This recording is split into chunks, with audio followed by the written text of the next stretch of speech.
തുടക്കത്തിൽ തന്നെ ഏറ്റവും ഇമ്പോർട്ടൻ്റ് ആയിട്ട് ഒരു സെഷനാണ് അടുത്ത് പഠിക്കുന്നത്, ഇൻഹെറിറ്റൻസ്. എന്താണ് ഈ ഇൻഹെറിറ്റൻസ് എന്ന് പറഞ്ഞു കഴിഞ്ഞാൽ? ഇൻഹെറിറ്റൻസ് എന്ന് പറഞ്ഞാൽ വേറൊന്നുമല്ല, നമ്മൾ ഇപ്പം ക്ലാസ് എന്താണ്, ഒബ്ജക്റ്റ് എന്താണ്, അങ്ങനെയുള്ള കാര്യങ്ങളെല്ലാം അറിയാം അല്ലെ.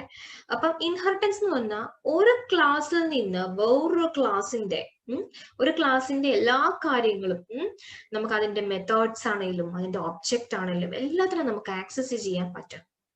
അപ്പം വേറൊരു ക്ലാസ്സിനെ അങ്ങനെ എല്ലാം ആക്വർ ചെയ്ത് എടുക്കുന്നതിനെ ഇൻഹെറിറ്റൻസ് സിംപ്ലി പറയാൻ വേണമെങ്കിൽ നമുക്ക്.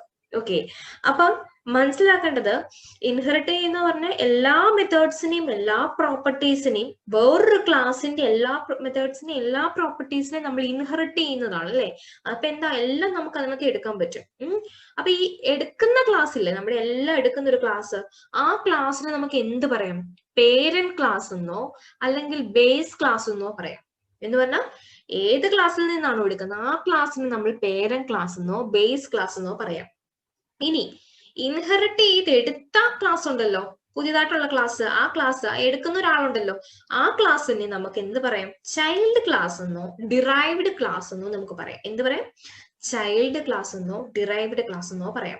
അപ്പൊ ഞാനിപ്പോ അത് ചെയ്ത് കാണിക്കാം, അപ്പൊ നിങ്ങൾക്ക് കൂടുതൽ മനസ്സിലാവും. അപ്പൊ ഇത് പലതരത്തിലുണ്ട് inheritance, single inheritance, multiple, multi level, അങ്ങനെയൊക്കെ ഉണ്ട് കേട്ടോ. അപ്പൊ നമുക്ക് ഓരോ നമുക്ക് കാണാം.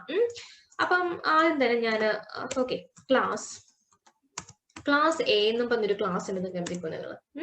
ക്ലാസ് എ എന്നും പറഞ്ഞ എനിക്കൊരു ക്ലാസ് ഉണ്ട്. ഞാൻ അല്ലെങ്കിൽ വേണ്ട, നിങ്ങൾക്ക് മനസ്സിലാവുന്ന കുറച്ചുകൂടെ സ്റ്റുഡന്റ് തന്നെ ഇരിക്കട്ടെ, സ്റ്റുഡന്റ്. ഓക്കെ, അത് ഞാനൊരു പുതിയൊരു DEF _ init ഒക്കെ വെച്ചിട്ട് ഞാൻ ക്രിയേറ്റ് ചെയ്യുന്നു. അതിന്റെ എനിക്ക് നെയിം ഉണ്ട്, അതുപോലെ തന്നെ കുട്ടിയുടെ എന്താ മാർക്ക് ഉണ്ട്. Okay, fine. എന്നിട്ട് ഞാൻ എന്ത് ചെയ്യുന്നു? Self dot name equal to name and self dot mark equal to mark. Fine. അത് കഴിഞ്ഞ ശേഷം ഞാനൊരു പുതിയ ഫംഗ്ഷൻ ക്രിയേറ്റ് ചെയ്യുന്നു, DEF get details of. ഞാൻ അതിനെ ലൈക്ക് ഇൻപുട്ട് ചെയ്തെടുക്കുന്നു. self dot name equal to input of enter your name, self dot mark equal to input of enter your mark. Don't miss your int. Okay, fine. So അതും കഴിഞ്ഞു അല്ലേ. ഇനി ഞാൻ എന്ത് ചെയ്യുന്നു?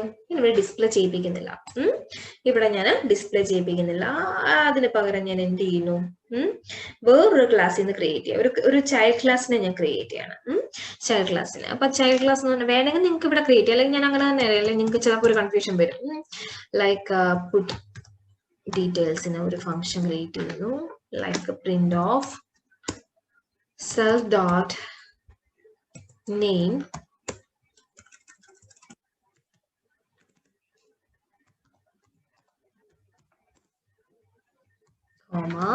self dot mark. അപ്പൊ ഇതൊരു ക്ലാസ് ആണല്ലേ. ഈ ഒരു ക്ലാസ്സിനെ എനിക്ക് വേറൊരു ക്ലാസ്സിനെ ഇൻഹെറിറ്റ് ചെയ്യാൻ പറ്റണം എന്ന് പറഞ്ഞാൽ ഞാൻ വേറൊരു ക്ലാസ്സിനെ ഇവിടെ ക്രിയേറ്റ് ചെയ്യണം. കണ്ടോളൂ, വെളിയിൽ വന്നിട്ട് ക്ലാസ്സിനകത്ത് ഞാൻ പേരന്റ് എന്ന് അല്ലല്ലോ വേണ്ട, പേരന്റ് എന്നൊക്കെ പറഞ്ഞാൽ നിങ്ങൾക്ക് ചിലപ്പോൾ അയ്യോ ആ പേരന്റ് മീൻസ് ആ കോൾ ചെയ്യുന്ന പേരന്റ് ആണോ എന്നൊക്കെ നിങ്ങൾക്ക് ഡൗട്ട് വരും. അതല്ല, ലൈക്ക് ഞാൻ വേറെ പേര് ടീച്ചർ. ഓക്കെ, ടീച്ചറിന് എന്ന് പറഞ്ഞൊരു ക്ലാസ് ഉണ്ട്. ഈ ടീച്ചറിന് എന്ത് വേണം? ടീച്ചറിന് ഈ സ്റ്റുഡന്റിനകത്തുള്ള കുട്ടിയുടെ മാർക്കും കുട്ടിയുടെ നെയിമും ഉള്ള ആ രണ്ട് ഫംഗ്ഷനെയും ഇൻഹെറിറ്റ് ചെയ്യണം. എന്ന് പറഞ്ഞാൽ ടീച്ചറിന് എന്ത് ചെയ്യാം?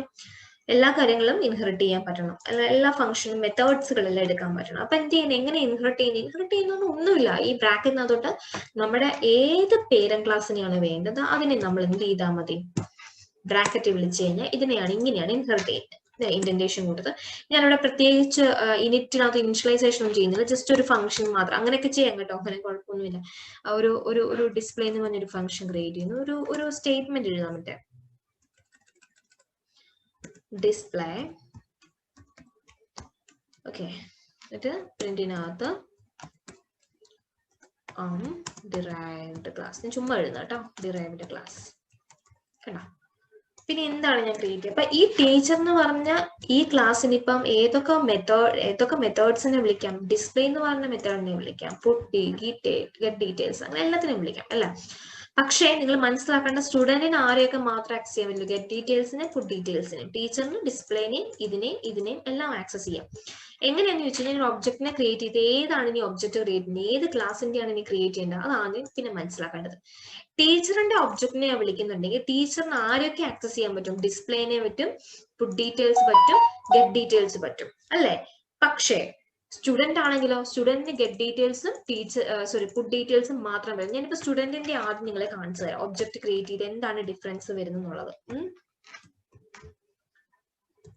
Okay, so object dot get details, object dot put details, object dot ഇനി ഏത് നമ്മുടെ ഫംഗ്ഷൻ ഡിസ്പ്ലേ അല്ലേ താഴത്തേക്ക്. അപ്പൊ അതിനെ നമുക്ക് വിളിച്ചു കിട്ടണം അല്ലേ. അപ്പൊ ഞാൻ റൺ ചെയ്യുമ്പോൾ എന്തായാലും എറർ വരും. ബിക്കോസ് ഈ ഒബ്ജക്റ്റ് സ്റ്റുഡന്റിന്റെ ഒബ്ജക്റ്റ് കാണിച്ചു തരാം. നെയിം മാർക്ക് കണ്ട എറർ വന്നിരിക്കുന്നത്. Student object has no attribute display. എന്തുകൊണ്ടാണ്? നിങ്ങൾ മനസ്സിലാക്കേണ്ടത് ഇൻഹെറിറ്റ് ചെയ്തിരിക്കുന്നത് സ്റ്റുഡന്റ് എന്ന് പറയുന്നതാണ് പേരന്റ് ക്ലാസ് അല്ലെ. സ്റ്റുഡന്റ് എന്ന് പറയുന്നതാണ് പേരന്റ് ക്ലാസ്. ഈ പേരന്റ് ക്ലാസ്സിന് ഓൺലി ആക്സസ് ചെയ്യുന്നത് പുട്ട് ഡീറ്റെയിൽസും get details. Because student class ആരെയും ഇൻഹെറിറ്റ് ചെയ്തിട്ടില്ല. സ്റ്റുഡന്റിന്റെ മെത്തേഡ്സിനെ മാത്രമേ വിളിക്കാൻ പറ്റത്തുള്ളൂ. പക്ഷേ ടീച്ചർ എന്ന് പറഞ്ഞ് വേറൊരു ക്ലാസ് ഉണ്ട്, അത് ഇൻഹെറിറ്റ് ചെയ്തിരിക്കുകയാണ് സ്റ്റുഡന്റിനെ അല്ല. അപ്പൊ ടീച്ചറിന്റെ ഫംഗ്ഷൻ മെത്തേഡിനെ വിളിക്കാം, സ്റ്റുഡന്റിനകത്തുള്ള എല്ലാ കാര്യങ്ങളെയും വിളിക്കാൻ പറ്റും. അപ്പൊ എന്ത് ചെയ്യണം നമ്മളപ്പോ ക്രിയേറ്റ് ചെയ്യുമ്പോൾ ടീച്ചറിന്റെ ഒബ്ജക്റ്റിനെ വേണം ക്രിയേറ്റ് ചെയ്യാനായിട്ട്. ഇപ്പൊ ടീച്ചറിനെ ഞാൻ ക്രിയേറ്റ് ചെയ്ത് കാണിച്ചു തരാം. ടീച്ചറിനെ ഞാൻ ക്രിയേറ്റ് ചെയ്യുന്നു. അപ്പോഴും നമ്മൾ ആർഗ്യുമെന്റ്സ് പാസ് ചെയ്യണം കേട്ടോ. രണ്ടെണ്ണം ഇനിറ്റിനകത്ത് എത്രണ്ണം കൊടുത്തോ അത്രയും തന്നെ നമ്മൾ കൊടുക്കണം കേട്ടോ. സോ ഞാൻ റൺ ചെയ്യുമ്പോൾ നോക്കുള്ളൂ, ഇവിടെ എറർ വരില്ല. എന്തുകൊണ്ടാണ് കാര്യം? ഐ എം ഡിറൈവ്ഡ് ക്ലാസ്സും എന്റെ ഡീറ്റെയിൽസും എല്ലാം വന്നു. എന്തുകൊണ്ടാണ്? ടീച്ചറിന് അപ്പൊ എല്ലാവരും ആക്സസ് ചെയ്യാൻ പറ്റും. ടീച്ചറിന് ഡിസ്പ്ലേ എന്ന് പറഞ്ഞ method, put details, get details എല്ലാത്തിനെയും വിളിക്കാൻ പറ്റും. മനസ്സിലായോ? അപ്പൊ അതാണ് ഒരു ഡിഫറൻസ് ഇൻഹെറിറ്റൻസിൽ മനസ്സിലാക്കണം. സിംഗിൾ ഇൻഹെറിറ്റൻസ് എന്ന് പറഞ്ഞതാണ് ഒരു തവണ ഇൻഹെറിറ്റ് ചെയ്യുന്നതാണ്. ഈ സിംഗിൾ ഇൻഹെറിറ്റൻസ് ഈ പേര് പോലെ തന്നെ നമുക്ക് മനസ്സിലാക്കാവുന്നതേ ഉള്ളൂ. അപ്പൊ ഒരു ക്ലാസ്സിനകത്തുള്ള എല്ലാ കാര്യങ്ങളെയും മെത്തേഡ്സിനെയും പ്രോപ്പർട്ടീസിനെയും എല്ലാം ഇൻഹെറിറ്റ് ചെയ്ത് വേറൊരു ക്ലാസ് ചെയ്യുന്നു. ആ ഇൻഹെറിറ്റ് ചെയ്യുന്ന ആ ക്ലാസ്സിന് നമുക്ക് എന്ത് പറയാം? ഡിറൈവ്ഡ് ക്ലാസ് എന്നും. എടുത്ത ഏത് ക്ലാസ് ആണോ അത് പേരന്റ് ക്ലാസ് എന്ന് നമുക്ക് പറയാം. ഓക്കെ, പേരന്റ് ക്ലാസ് എന്ന് പറയാം. അത് മനസ്സിലാക്കിയാൽ മതി. ഇതിനെ ചൈൽഡ് ക്ലാസ് എന്നോ, അതായത് ടീച്ചർ എന്ന് പറഞ്ഞ ചൈൽഡ് ക്ലാസ് എന്നോ, ഡിറൈവ്ഡ് ക്ലാസ് എന്നോ, അല്ലെങ്കിൽ സ്റ്റുഡന്റിനെ നമുക്ക് പേരന്റ് ക്ലാസ് എന്നോ ബേസ് ക്ലാസ് എന്നോ വിളിക്കാം. ഓക്കെ, ഒരു ക്ലാസ്സിൽ നിന്ന് മറ്റൊരു ക്ലാസ്സിലേക്ക് എല്ലാ കാര്യങ്ങളും, അതായത് മെത്തേഡ്സും പ്രോപ്പർട്ടീസും എല്ലാം ഇൻഹെറിറ്റ് ചെയ്തെടുക്കുന്നതാണ് ഇൻഹെറിറ്റൻസ് എന്ന് പറഞ്ഞ ഒരു കോൺസെപ്റ്റിന്റെ മീനിങ് വരുന്നത്. ഓക്കെ, ഇനിയിപ്പോ നമുക്ക് നെക്സ്റ്റ് ക്ലാസ്സിൽ മൾട്ടി ലെവല്, മൾട്ടിപ്പിള് അങ്ങനെ പലതരത്തിലുള്ള ഇൻഹെറിറ്റൻസ് ഉണ്ടാവും. അതൊക്കെ നമുക്ക് കാണാം. ഓക്കെ, ഇത് മനസ്സിലായെന്ന് വിശ്വസിക്കുന്നു. ഒന്നുമില്ല, ജസ്റ്റ് മനസ്സിലാക്കേണ്ട ഇത്രയേ ഉള്ളൂ. ഇൻഹെറിറ്റ് ചെയ്ത് വെച്ചിരിക്കുന്ന ആ ക്ലാസ് ഉണ്ടല്ലോ, ഇൻഹെറിറ്റ് ചെയ്തിരിക്കുന്ന ആ ക്ലാസ്സിന് എല്ലാവരെയും ആക്സസ് ചെയ്യാം. മെത്തേഡ്സ് ഇൻഹെറിറ്റ് ചെയ്തിരിക്കുന്നതിന് മെത്തേഡ്സിനെയും പ്രോപ്പർട്ടീസിനെയും എല്ലാം ആക്സസ് ചെയ്യാൻ പറ്റും. അപ്പൊ അതിന്റെ ഒബ്ജക്റ്റിനെ ക്രിയേറ്റ് ചെയ്തിട്ട് വിളിക്കുക. അത്രേ ഉള്ളൂ കേട്ടോ. ഫൈൻ.